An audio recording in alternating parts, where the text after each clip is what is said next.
Hindi lahat ng anak ng OFW umiiyak. Yung iba, tahimik lang habang nagluluto ako ngayon. Gusto kong ialay ang katahimikang ito para sa kanila. Ito ay para sa mga anak ng OFW, mga batang hindi man umalis ng bansa pero maaga ring natutong magsakripisyo. Mga anak na lumaki sa pagitan ng pangungulila at pangunawa. Kahit hindi naman nila ginusto yung ganitong buhay. Minsan, akala ng iba ay madali ang maging anak ng OFW dahil may padala, may suporta, may pangpaaral. Pero ang hindi nila nakikita ay ang mga araw na tahimik lang ang bahay. Mga gabing may hapunan sa mesa pero kulang ang boses na nagpapatawa. Ang mga sandaling may problema ang bata pero natutong kimkimin dahil ayaw nilang makatagdag sa bigat ng magulang na nasa malayo. May mga anak ng OFW na maagang tumanda, hindi dahil gusto nila, kundi dahil kailangan. Sila yung mga batang marunong maghintay, marunong umintindi, at marunong mag-adjust. Sila yung mga sanay na sa salitang sa video call na lang, at pasensya na anak, may trabaho ako. At kahit masakit, pinipili nilang umunawa dahil mahal nilang magulang nila. May mga anak ng OFW ang hindi umiyak sa harap ng iba, tahimik lang sila. Mukhang okay, mukhang matatag, pero sa loob-loob nila may tanong, kailan kaya ulit tayo magkakasama? May mga sandaling gusto nilang ikwento yung araw nila, ang mga problema nila, ang takot nila. Pero nauunahan ang isip na baka pagod ang magulang nila, kaya pinipili nilang maging tahimik at maging strong, kahit sila mismo ang nangangailangan.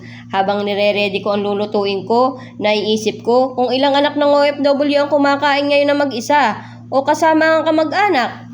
Ilang bata ang natutulog na hawak ang cellphone, umaasang magre-ring ito bago sila antukin.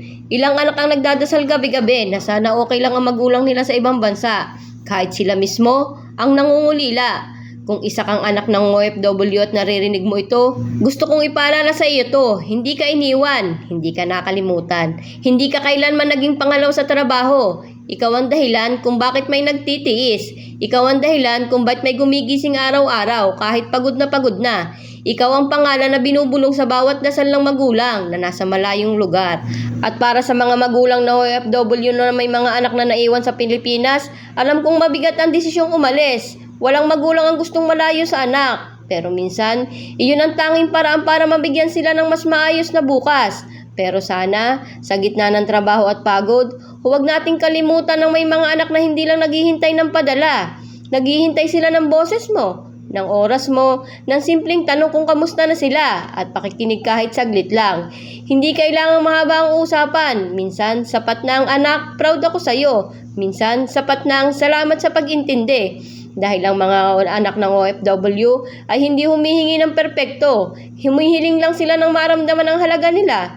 Kahit malayo ang pagitan. Habang patuloy akong nagluluto, iniisip ko, sana, balang araw, magsama-sama ulit ang mga pamilyang matagal nang nagkahiwalay.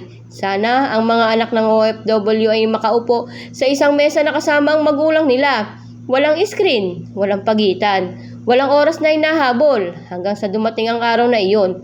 Patuloy silang magiging matatag, patuloy silang maghihintay, at patuloy na magmamahal. Ang pagiging anak ng OFW ay hindi kainaan. Ito ay patunay ng lakas ng loob, ng maagang pangunawa, at ang pagmamahal na marunong magtiis. Para sa lahat ng anak ng OFW, nakikita namin kayo, naririnig namin ang katahimikan ninyo, at dala namin kayo sa bawat galaw, sa bawat pagod, at sa bawat ulam na niluluto habang iniisip ang araw na muli tayo magkakasalo sa iisang mesa. Dagdag pa, may mga anak na OFW yung natutong magpakatatag kahit hindi nila alam kung kanino sila sasandal.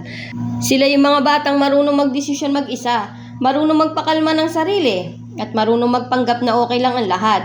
Hindi dahil wala silang nararamdaman, kundi dahil ayaw nilang maging dahilan ng pag-aalala ng magulang ng nasa malayo. Sa murang edad, natuto silang maging sandigan ng sarili, isang bagay na hindi dapat minamadali sa pagkabata.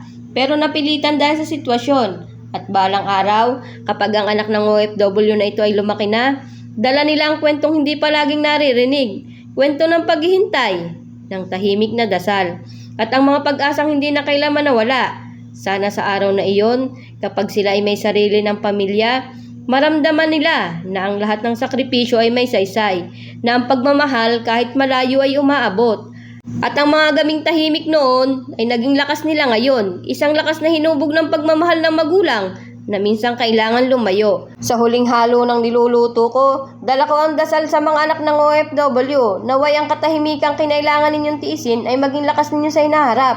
Hanggang sa muli at hanggang sa araw na makaupo tayong lahat sa iisang mesa.